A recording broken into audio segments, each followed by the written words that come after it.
I've heard that life is what you make it. I say make room to grow. I'm your host, LaWanda Dockery, and this is the Make Room to Grow podcast. It all started with a dream about growing food, and who would ever imagine that growing food would lead to me learning about personal growth and development? Well, it did, and I want to bring you along for this beautiful ride. Thank you so much for joining me. Hello, Grow Nation. I hope you all are well. And guys, you know the drill. We are looking forward to another beautiful weekend. I hope you have wonderful plans to get out in your gardens this weekend. And if you have not started, I implore you to start. It's as simple as dropping some seeds in the ground. One of the shows that I like to look at on YouTube is the New Orleans Gardener. And she talks a lot about dropping seeds. So I'm imploring you, drop some seeds, y'all. It don't take that much. Yes, I said it don't take that much. And I did not mean it does not take that much, y'all. I meant it don't take that much. Drop them seeds. So there is so much that my husband and I learned this week in the garden. But I wanted to hone in on a few key things that we learned, specifically dealing with breaking into this warmer weather and not being confident that we were growing things the right way, but we have a lot of firsts. We're growing squash for the first time, we're growing beans for the first time, and we're growing strawberries for the first time.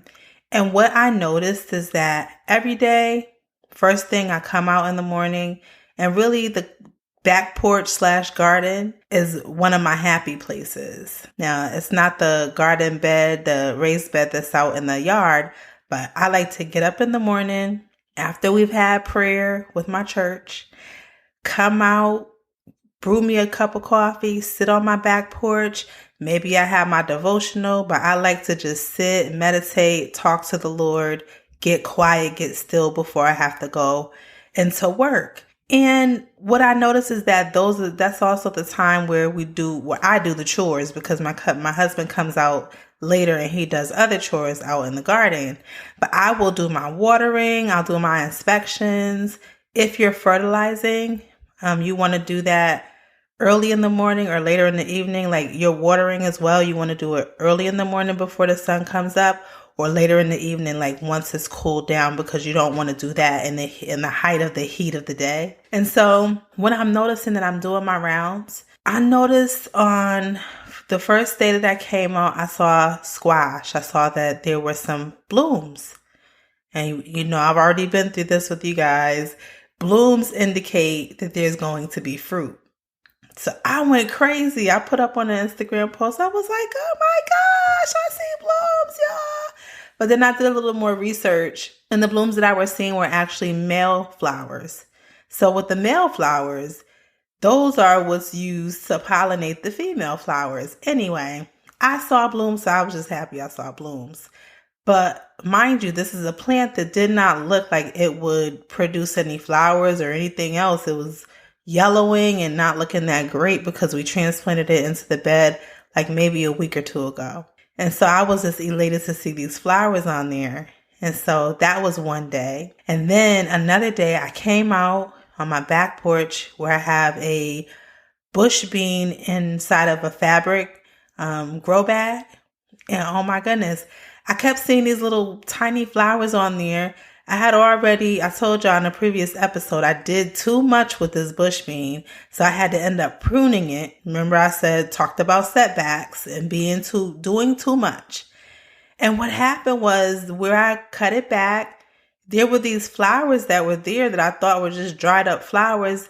Next thing you know, a couple days later, I'm looking and they're tiny little string beans. And I went crazy like, whoa, my gosh, I got string beans. And so now I'm posting on Instagram like, okay, I know it seems like I'm crazy, but I have my first little few baby green beans. And so that was the first. And then today, my husband and I were out in the raised bed and he saw a strawberry, our very first strawberry. Well, the beginnings of our very first strawberry. And so my whole point in all of this is that I want to say that often when we're going about our normal day, we're going about the hustle and bustle, we're living our lives, there are things that are growing right up under our noses. There are things that are shifting and changing and evolving right up under our noses. But if we don't have eyes to see, if we don't have the discernment to be able to see what's growing under our nose, we could miss it. We could miss it just doing what we do, doing our routine, going about our business. We want to pray that we will have eyes to see what's going on right up under our nose. That's my prayer for you today. That's what I want to encourage you with in this garden.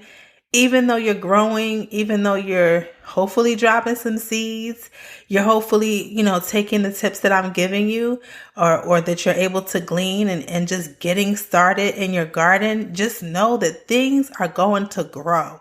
And they're going to grow right up under your nose. You're going to come out one day and it's going to be more greenery than you ever would imagine. Same thing with our lives. We just do the things that we can do daily. We do the things that we can be consistent with all the time. Do them. Don't grow weary in well doing, right? Because you will reap a harvest if you faint not. That's all I have for you today, guys. I just want to say, like always, I want you to be intentional about those areas in your life where you are going to make room to grow.